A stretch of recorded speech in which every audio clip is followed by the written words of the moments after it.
Hi there, welcome along to the Sweet Spot. It's the Racing Post's weekly golf show. Bruce Millington and Steve Palmer reflecting on the US Open and looking ahead to 3 cracking tournaments. Before we look back and look ahead though, Steve, who's got the most bulging mantelpiece, you or Wyndham Clark? Because I hear more, you already were a multiple award-winning journalist, weren't you? And now you got a load more silver. Was it real silverware or metaphorical silverware last week?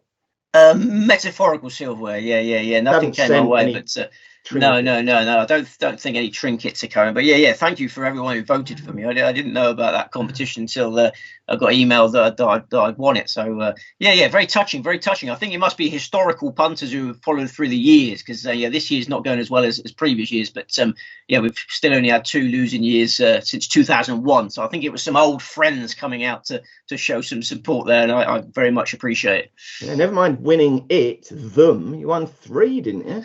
Yeah. I don't have to talk about these things, as you well know, Bruce. Did he give you a fillip?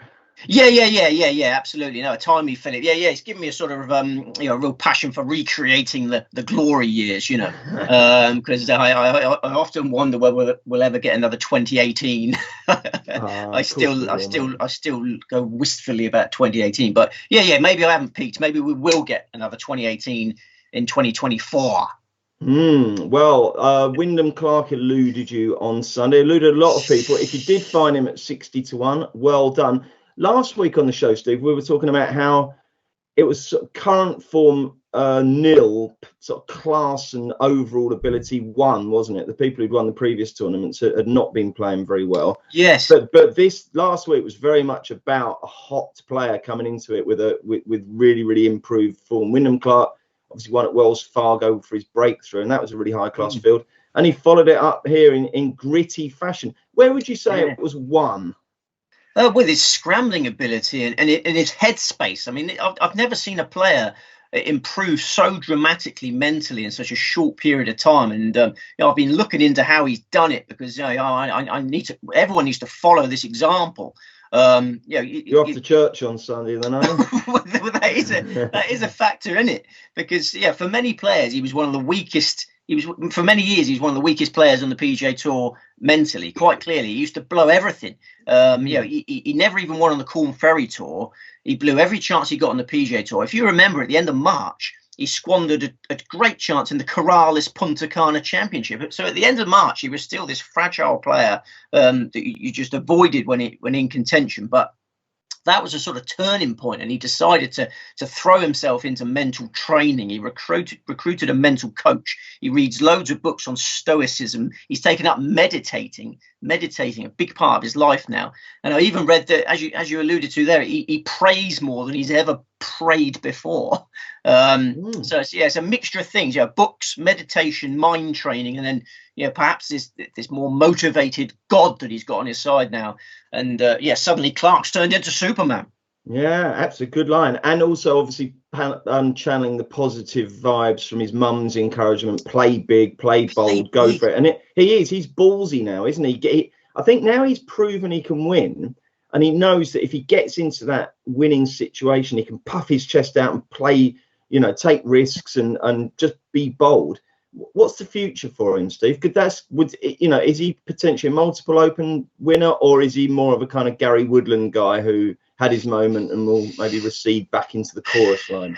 It's a good question. I mean, he is playing big, and he's really, really doing it for his mum. It is a lovely backstory. They were incredibly close, and it's a great line here. We can all learn from that. Play big. Life's not a dress rehearsal, is it? Absolutely. Get stuck in it. It's not like he's beating minnows. He had a duel with Xander Scheffler for the Wells Fargo, his PGA Tour breakthrough last month, and then Rory McIlroy breathing down your neck. Rory McIlroy playing really well. There was loads of moments on Sunday where it looked like the wheels were going to come off, didn't it? He got himself in some real pickles.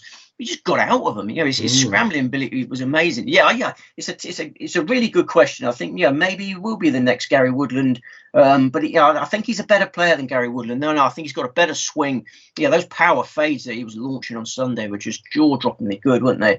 So you wouldn't rule out another major, no? No, I certainly wouldn't. No, he's only 29, and he's really sorted out his headspace. Very good. Now, it could be argued that if Scheffler or Rory had turned up with a slightly warmer putter, that perhaps Clark's moment of glory wouldn't have come. What did you make of those two performances? You know, Scheffler came into it as favourite, but with this nagging doubt over his putting ability, and that proved to be the way. Rory was superb tee to green and just couldn't putt a damn thing, could he? But played really well. And again, you'd hope that his moment of majors glory is not far around the corner now. I think you're absolutely right. It wasn't just Sunday. McIlroy had a cold putter for the whole weekend. It reminded me of the Open last summer. I was all in on Rory for the Open last summer at St Andrews, and that Sunday it was so frustrating because he didn't play badly. He just didn't get anything out of his round. And then, you know, on Sunday his driving was amazing. You know, he is the best driver in the game, and he was showing that on Sunday. And it was just two shots. He said himself, only two shots that cost him the title. He missed a short birdie putt at the 8th hole. And then he had a poor approach to the 14th. So apart from that, you know, he was one over par for those two par fives. They were both par fives, and he was one over par for those two par fives. 16 really solid holes. It's just fine margins in it. I think he was unlucky on Sunday. He played really, really well, and it will go to Royal Liverpool next month. You know, as favourite, I suspect. He'll be the only course winner in the field. He won there in 2014, but if he fails at Royal Liverpool, that'll be 9 years without a major victory, which is, it's obscene for a player of his talent, isn't it? It certainly is. Okay, Steve, now the question I'm dying to ask you is, at what point on Sunday did you take those bicycle clips off? Because I think it's 4 or 5 weeks on the spin now you've been tipping Ricky Fowler, and you deserted him on Sunday. Last week, rather, he came blazing out the traps, didn't he, at 62, in contention all week. And then finally fell away, and you must have thought, oh my God, thank God for that. Yeah, I was absolutely delighted, to be honest. You know, he really did put the willies up me. His previous 4 tournaments we tipped him for, and he got off to a flyer there. But yeah, the pressure hit him like an anvil, didn't it, on Sunday? A totally different performance on the Sunday. His iron play was particularly poor. I think Ricky Fowler is back, and he'll learn a lot from that. And he took it really well. Yeah, did you see him hovering on the edge of the green there, waiting for Wyndham Clark? Because they're good buddies, these two. They went to Oklahoma State, and they're good friends. And Ricky Fowler actually helped Wyndham Clark with the victory by showing him his putter. He showed him his putter a few weeks back, and Wyndham Clark liked the look of Ricky Fowler's putter, and then told his bosses to go and get him the exact same model. Which is very rare these days, for two players to have exactly the same model. And Clark putted superbly on Sunday, didn't he? And all credit to him. I must admit, when you say, you must have seen this and you must have seen that, I saw so little of it last week. A, because I was away for the weekend, and B, because the lateness. I mean, they may as well have held this in Hawaii. What are they doing? I was absolutely horrified to look at the third round tee times and see the final pairing going off at 11:45. I mean, I know, we all watch. We know California time, and it means a slightly late finish, but they were still playing at 3:30, weren't they? It was horrific. Yeah, you had a 4 a.m. finish on Thursday, Friday, and Saturday, and then you had a 3 a.m. finish. Thank goodness it didn't go to a playoff. You had a 3 a.m. finish on the Sunday. So yeah, absolutely brutal for UK and Ireland viewers. And I'm just so pleased that Minwoo Lee delivered a place return. If I'd gone through all of that and not got any return, it would have been very difficult to take. But Minwoo Lee played absolutely beautifully on Sunday. The only player in the field to go bogey free and finish 5th. You're keeping the faith with Minwoo, aren't you? He just had a little wobble on Saturday, I think, didn't he? Yeah. He had a little wobble on Saturday, and he put too much pressure on himself because he had an amazing warm-up. He said he warmed up superbly on the Saturday, and as is the case with human brains, as you well know, you put weight of expectation on a human brain and that they can implode. So he went out there expecting to play well on Saturday and played poorly. On the Sunday, he warmed up terribly and then went out and was bogey free and was superb. So it's always the way, isn't it? It's always the way. And Steve, as a father of 2 small children, when you are watching golf till 4 a.m, does it work out that they happen to sleep in nice and late the next day? I don't suppose it does it? Usefully, they were in Brighton for the weekend. The whole family was in Brighton for the weekend. So bacon saver, that wasn't it? It was, but the crazy thing is, because the usual routines were not in play, I forgot to put the blackout blinds up, which that my good lady wife normally does to keep the kids asleep for as long as possible. The blackout blinds in the summer are essential. So obviously I I didn't do that, and then he actually woke up at 5 a.m. one morning, having gone to bed at 4 a.m. So because the sun was beating in my face. Blundered badly there. Yeah. Any other takeouts in the US Open? Well, we've discussed Rory McIlroy, haven't we? I think he'll go to Royal Liverpool as the favourite. Scotty Scheffler again. Yeah, there were really encouraging signs over the first 3 rounds that he'd sold his putter. He put a new putter in the bag at the start of the week, slightly different model. First 3 rounds, encouraging putting, but Sunday, when the pressure went up, he couldn't get his pace. He couldn't get his pace on the greens. He was the 47th best putter at 65 players on Sunday. That's an improvement for him, isn't it? Well, for the first 3 rounds, he was the 21st best putter. I thought he'd made a breakthrough, but Sunday it all went backwards again. But yeah, relentless consistency. That's nothing worse than 12th place in 14. He's played 14 tournaments this year. Nothing better than 12th place. Yeah, wow, that's astonishing, isn't it? That is astonishing. How much would he have earned this year? Goodness me. Yeah. Fair play. Okay, let's look ahead, shall we? I think we should. Okay, right, let's start with the Travellers' Championship, which looks elevated and designated to me because pretty much all the PGA Tour big guns have stayed on to battle it out in this. Fantastic. Before I read the prices out, I'm going to just mention something quite interesting. Put pressure on yourself. No. I can't believe people won't find this interesting. There's always a conundrum, isn't there, with golf betting between do I take extra places or bigger prices? And it's never quite, sometimes it's obvious, isn't it? If you've got a 50-1 shot and one firm is going 5th the 8 and the other is going 5th the 6, you obviously take the one that's going 5th the 8. But looking at Bet365's prices, I noticed that their prices for a quarter the first 5 are the same as the first 8. So what that tells us is that there's, in terms of pure mathematical value, there's really no difference between taking a quarter the 5 and a 58, and it just comes down to a personal preference of whether you want the slightly bigger place return for fewer places or a small. I thought it was in. Do you know what I mean? Though? Let's get Steve Davis on. Can we swap with Steve Davis? Come on. That was his don't. Interesting, Davis. Do you not think it's interesting? I do think that's interesting, but I'd like to keep an eye on that because I don't think that's the case every week. I noticed that same interesting thing as you this week. I'm not certain that's the case every week, so I keep an eye on that. Why wouldn't it be? Well, maybe they've got a bit of fog in their eyes from the US Open late nights. These are human beings, but no, they wouldn't. They don't. I'm just saying, normally it's not like that. So okay, all right. We shall. Well, anyway, I'm reading out some guide prices, and they make Scotty Scheffler 13-2, John Rahm 11, Rory McIlroy. Patrick Cantlay is 11 as well. Rory McIlroy and Xander Schauffele 12, Hovland's 18. Morikawa 25, and then you've got 28 Finau and 33 and bigger the rest. Wyndham Clark, where's he? Is he still in? He's playing, isn't he? 50. Yeah, he's playing. I wonder whether he'll have been out on the beers or whether he'll have been dedicated and looking to follow up. We'll find out who Steve fancies after even he tells us all about the venue. The venue is TPC River Highlands, Cromwell, Connecticut, 6,852 yards, par 70, only 2 par 5s. That's short. It is. A Pete Dye design has hosted this event since 1984, and we always get low scores. You must remember Jim Furyk's round of 58 in the 2016 edition. Yeah, this is a birdie fest. You need to putt well, and you need plenty of courage because this is the second most attended event on the PGA Tour behind the Phoenix Open. We always get a great atmosphere in the Travellers' Championship. We didn't get it last week at times because we discussed how few people were allowed into that event.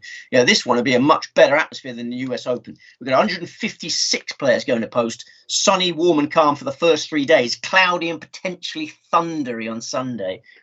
You're right. It's designated. It's elevated. 20 million in the pot, 3.6 to the winner.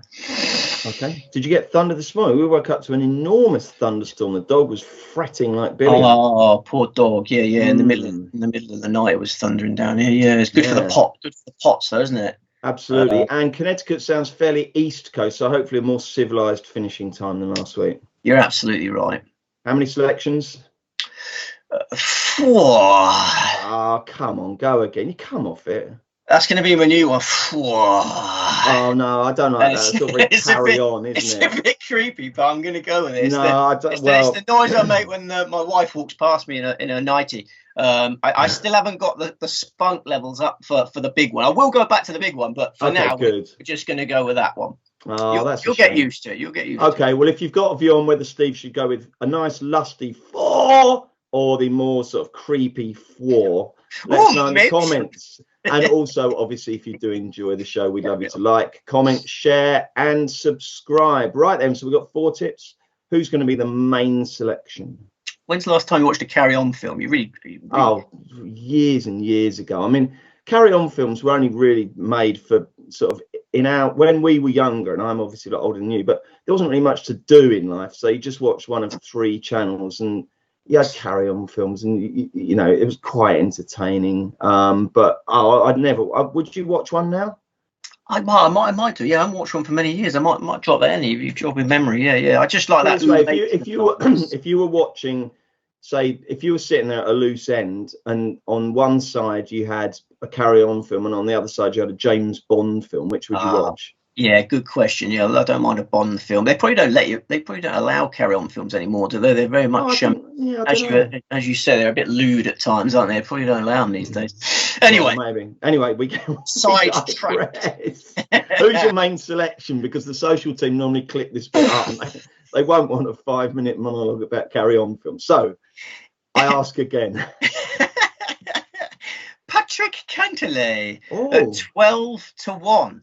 Who relishes this tournament, and he would be here whether it was a designated elevated event or not. You know, the three players ahead of him in the betting. I would suggest that those 3 ahead of him in the betting wouldn't be here unless it was a designated elevated event. You know, Scheffler, McIlroy, and Rahm. But Cantlay's got a passion for Pete Dye designs, and he loves this course and he loves this tournament. In 2011, when he was still an amateur, he carded a second round 60 in the Travellers Championship. You know, what a way to arrive onto the scene. He finished 24th in that event. His form figures from his last 5 Travellers starts are 15, 15, 11, 13, 13. Always on the River Highlands leader. You don't win a penny if you backed him. Well, yeah, he's always on the River Highlands lead. It's a rock solid record, isn't it? I think he's going to elevate that. You compare that to others. It's a rock solid record. Yeah, top 20 backers. I often talk about that when Ricky Fowler comes out, don't we? Top 20 backers in absolute clover. But this time, I'm convinced we're going to get a huge run from Patrick Cantlay. Yeah, I know you're not a huge fan of him as a character, but whether you like him or not, you have to accept he's pure class as a golfer. You know, he's world #1 amateur for 55. The only problem I've got is he's slow. You know, the more you delve into it, the more you realise he's far from the only culprit there, is he? Yes, absolutely right. And I'm sure you'd agree he's pure class as a golfer. 7-time PGA Tour champion, 2021 FedEx Cup winner. And he loves this region of America. You talked about the region. He won the BMW Championship in Maryland. He won the BMW Championship in Delaware. Connecticut is just a little bit north of those 2. Why does that matter? Tell me why it matters. Well, you just certain players play well in certain parts of America, so it's just psychologically more comfortable. He enjoys that part of the world for some reason. As you mentioned last week, the topography of golf courses changing. Yes, well, I thought it was more about, like, you know, a very basic level. On the West Coast, they use one type of grass, and on the East Coast they use another. I thought that was more of it. I can get the kind of East-West thing, but once you start delving into kind of state level, I don't know. Yeah. It's such a huge country. I dreamed as a kid of sort of traveling around America. I should have taken a gap year and done that and seen the place. I guess you take a gap year? No, I didn't. I started working at 16, never stopped. Did you? Yeah. I never started, but I started working at 10 and never stopped. Yeah, just to trump you there. What's your first job? Yeah, I worked in a toy shop, getting stuff up from the store cupboard into the toy shop, just all day, just going store cupboard, toy shop, store cupboard, toy shop. Child labourish. £2 an hour, yeah. How much did you used to get for the putting green? Putting green, best job I've ever had. That was about £5 an hour, but I mean, I should, sunbathing in the, just waiting for people to come. Yeah, that was a bargain, £5. I should have been on 10p an hour for that one. We can't help getting sidetracked here, can we? No, we can't. We're just gonna, have you finished the case for Patrick Cantlay? No, far from it. We're slower than Patrick Cantlay at telling people why Patrick Cantlay wins it. It's just going to be like an hour-long podcast. I know, in the heart of Royal Ascot when the producers are all as busy as anything. But yeah, that's not our problem. He had a really strong weekend. He finished 9th in the US Open, but you would have noticed he got a bit detached early on and played really good golf at the weekend. And according to my sources, I've got sources all over the world these days.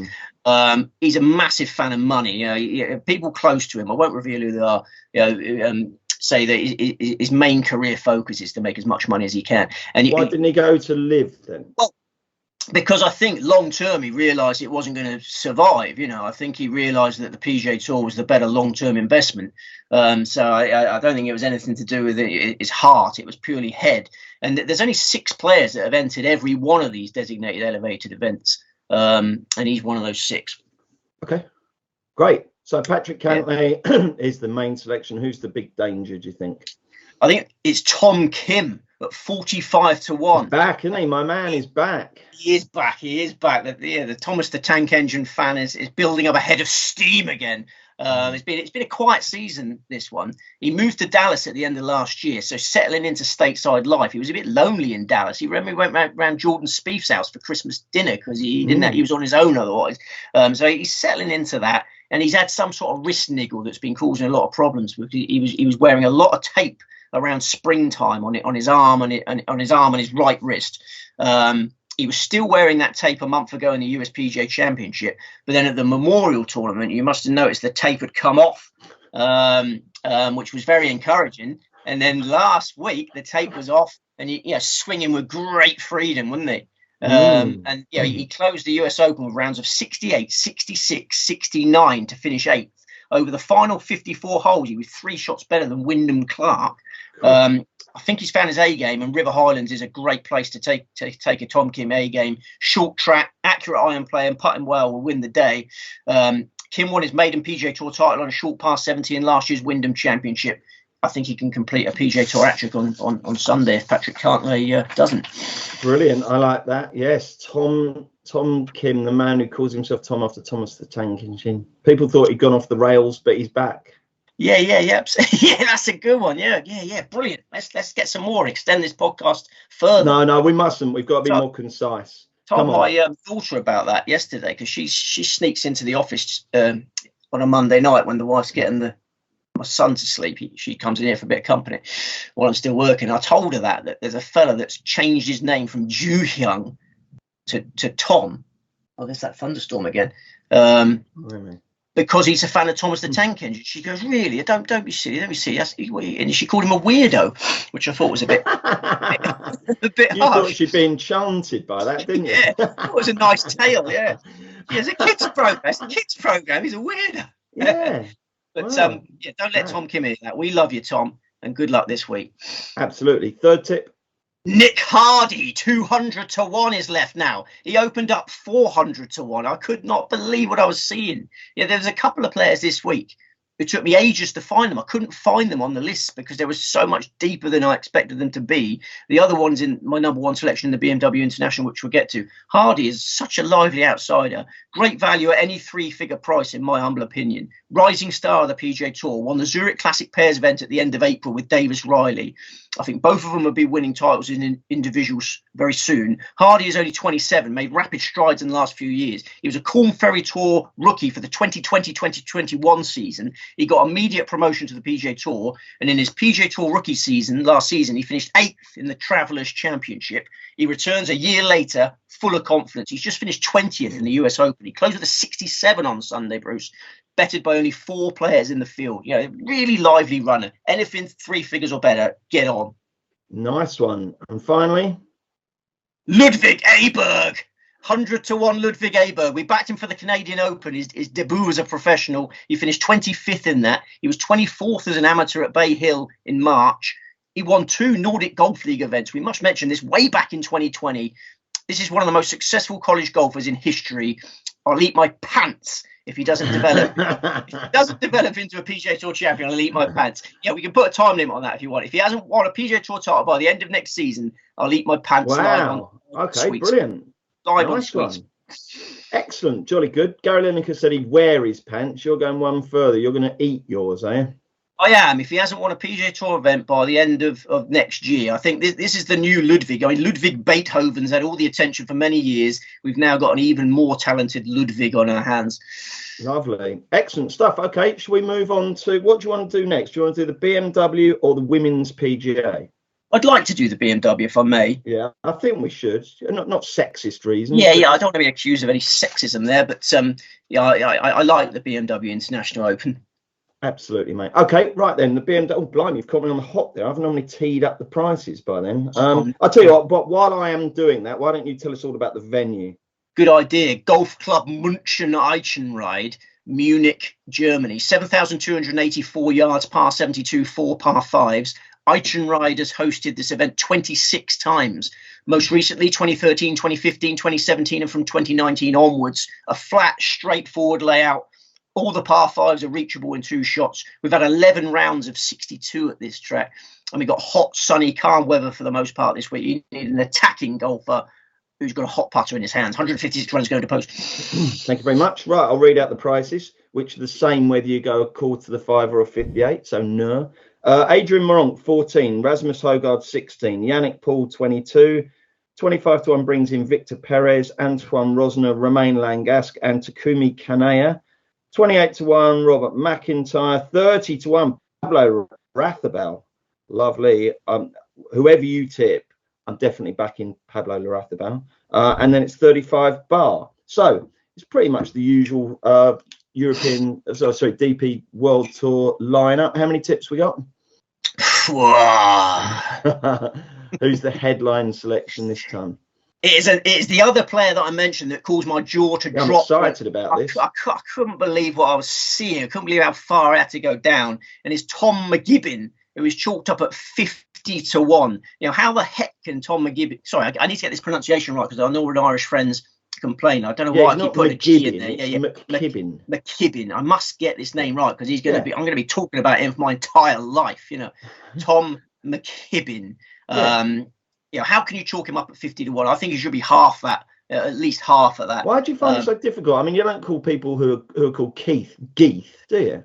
No, you don't. You don't. I don't know. I think that muck bit just sort of sends me off somewhere. I've obviously got some issues. I need to go to elocution classes. Okay. But yeah, I noticed you got upbraided by a viewer, didn't you? I did. Yeah. Fair comment. No, I need to get this right. And I think McKibbin could easily complete a Germany double. You know, he won the European Open last time out on a driver's course in Hamburg.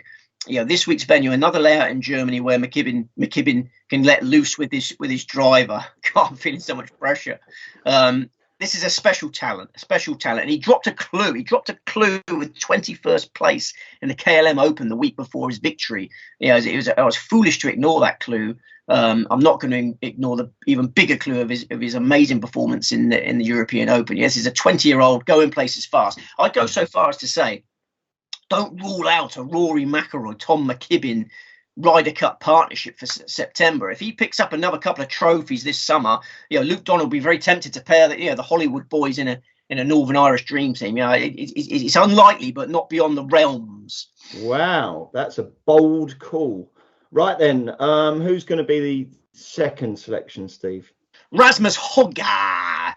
18 to 1 Rasmus Højgaard. I've just spoken about a 20-year-old who's going places. Højgaard is a 22-year-old who has already gone several places. You know, he's a 3-time yes. DP World Tour champion. You know, he got 3 DP World Tour wins in a flash. He's in the Ryder Cup conversation as well. You know, obviously a partnership with his brother Nikolai. Yeah, very tempting for Luke Donald. I hope he goes for that personally. Rasmus had an injury interrupted start to the year, but he's full of fitness and form now. In the KLM Open at the end of last month, he finished 3rd there. In 2 Eichenried starts, he's finished 17th and 36th. I just find it really hard to see Rasmus playing badly this week. I think he's peaking for an ideal assignment. He's 13th in the putting stats. There was a time where his putter was becoming an issue. He's 13th in the DP World Tour putting stats this season. Okay, you did well to keep going there because I stopped nodding simply because I was trying to find a price for McKibbin to make the Ryder Cup team, but the firm that was doing it aren't anymore. So unfortunately, got no joy there. Right, so we've got Tom McKibbin, we've got Rasmus Højgaard, and next up is Pablo Larrazabal. Yes, go on, Pablo. Standing order. We can't make the same mistake that we made at the KLM Open. You know, we said we should have been hung, drawn, and quartered for that. Not backing him for the KLM Open. You know, we deserve an even more heinous punishment if we fail to back him for this one. He's bursting with motivation. You know, he's chasing a 10th DP World Tour title and a Ryder Cup debut at the age of 40. You know, he's in the conversation because he just can't stop winning DP World Tour events. And he's arrived at a course this week where he's won twice before. In 2011, he beat Sergio Garcia in a playoff at Eichenride. Then in 2015, he repelled Henrik Stenson for a second BMW victory at Eichenride. Can he complete the hat-trick on Sunday? I say, why the F in F not? Love it. He's won 2 of his last 4 tournaments, for Pete's sake. His last win came the week after a major. He had 4 rounds in the USPGA, then won. That was the reason I didn't go for him that week, because jet lagged, fatigue.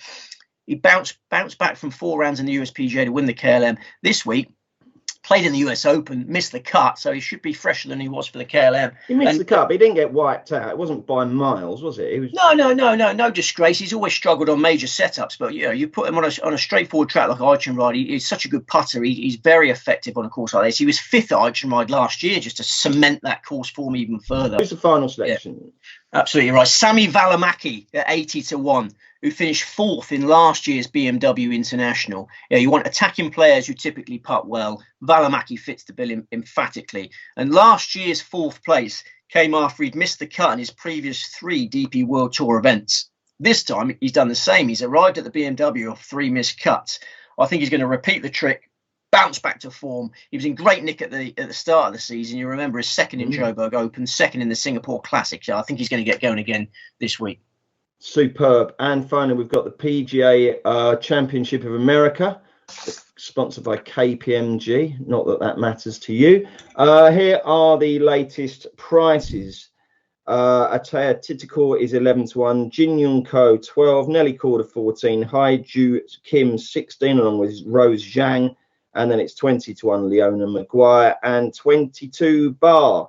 Tell us all about the venue for this one, Steve. Baltusrol Lower Course, Springfield, New Jersey, 6,831 yards par 72, an AW Tillinghast design. We love AW Tillinghast, don't we? You think Beth Page Black, you think winged foot. Jill Hance has come in to give it a little tickle. Obviously, AW Tillinghast no longer with us. Who's your favourite designer?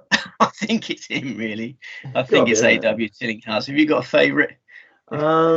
No, I haven't. No, let's just settle on that then. But Jill Hance is the man of the moment. Everyone wants a piece of Jill Hance. If you've got a golf course and you want it redesigned, everyone's ringing him up. And he's done a little tickle to get it more back to how AW Tillinghast wanted it to be, because Robert Trent Jones Jr. came in. Robert Trent Jones somebody came in. He's got sons and they should have gone with the Robert Trent Jones dynasty. Should have done the Davis Love thing and gone like the first, the second. And, they should have done it. Would have made it a lot easier for people like me, but they came in and changed the track. But then Hans has come. This is the most boring thing I've ever spoken about. I do apologise. It's worse than my thing about the comparative fraction of price. At least they didn't feel it as interesting. Yeah, this is. Let me just move on. You don't want to finish it off. Well, I just want to talk about the course now rather than the designers, because you know those things. It's tree-lined fairways, juicy rough, deep bunkers, contoured green. Yeah, this is a real championship golf course. This is no picnic. This is no picnic for the ladies. That's the point I want to make. They're going to need their knives and their forks. It's a serious meal, this. It's a really hard USPGA, this. Okay. How many sections have you got? 2. Right. See the relief on your face. I'm pleased about that. Who do you like the most, Steve? Well, generally on this golf tournament, in the world first.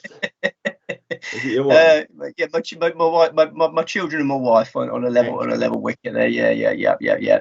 I must add that the Sky Sports producers will be having kittens about the weather, because Connecticut, this is in New Jersey. Did I mention that? Connecticut and New Jersey very close together, and there's thunderstorm threat for both places, obviously. So you might have a wipeout on the Sunday of the Travellers, and then a wipeout on the Women's PGA. They'll have nothing to show.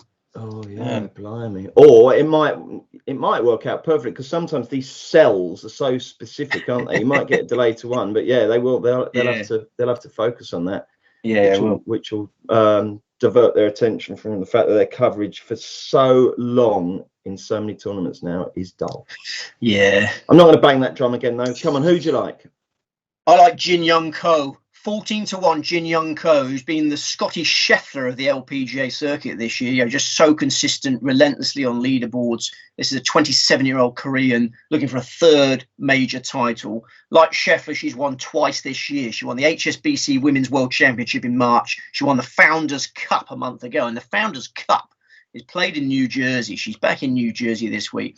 I think we're going to get the same result. She seems the most likely winner to me. There's still a lot of love in the market for Ataya Titikal, who you remember broke our hearts in two with a last hole horror show in the last major.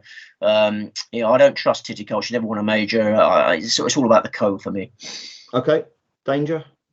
Next best, Rose Zhang. Maybe a new Zhang. Name to you. Isn't Hello. I think ZH is Zhang. Zhang, I might be wrong. What have you gone with? Zhang. I'm going to go with Rose Zhang. Yeah. Okay. Fine. Yeah. You go with whatever you like, don't you? But we'll go with Rose. Not really, as we know with the McKibben thing. If you one glottal syllable out, then you get jumped on, don't you? But anyway, Rose Zhang. Glottal, a word, is it? I don't know. Rose Zhang is the new sensation. Tiger Woods was sufficiently impressed by Rose Zhang that he tweeted about her after she won the other day. She became the first player since 1950-1 to win on their LPGA Pro debut. That was at the start of this month in the Mizuho Americas Open in New Jersey. She's just turned 20. She's widely regarded as the most promising female golfer to have ever emerged from the college ranks. And she was at Stanford, like Tiger.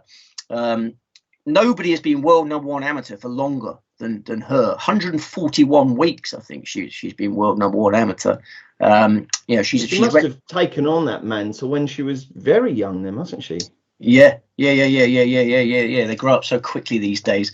I think she's ready to make merry with the big girls already, as she proved earlier this month. So a two-pronged attack. We've got a 4-4-2 formation this week, and Ko and Zhang are our attackers. Okay, well, let's recap that formation. The 4 for the Travellers' Championship. Patrick Cantlay, Tom Kim, Nick Hardy, and Ludvig Aberg. And then we've got the BMW International Open. Tom McKibben, Rasmus Højgaard, Pablo Larrazabal, and Sami Välimäki. And 2 for the Women's PGA Championship of America. Jin Young Ko, Rose Zhang. Lovely. That's a wrap, isn't it, Steve? I think so, yeah. I apologise for the length of that. You can get back to your horsies now. Lots of the test match. And the test match, yeah. Lots going on at the moment, isn't there? Yeah. Will you be having a bet at Royal Ascot? No. I don't know one end of a horse from the other, unfortunately. Fair enough, mate. Okay, jolly good. Thank you very much indeed, Steve. Back next week, or are you swanning off somewhere? Wouldn't miss it for the world. Okay, it's me and you looking at the Rocket Mortgage Classic and the British Masters at the Belfry. Thank you very much, Steve. Thank you to our producer, Sam Hart. Most of all, as always, thank you so much for watching the show and for liking it and hitting that thumbs up and leaving your comments. They're always very much appreciated. Back next week, another sweet spot.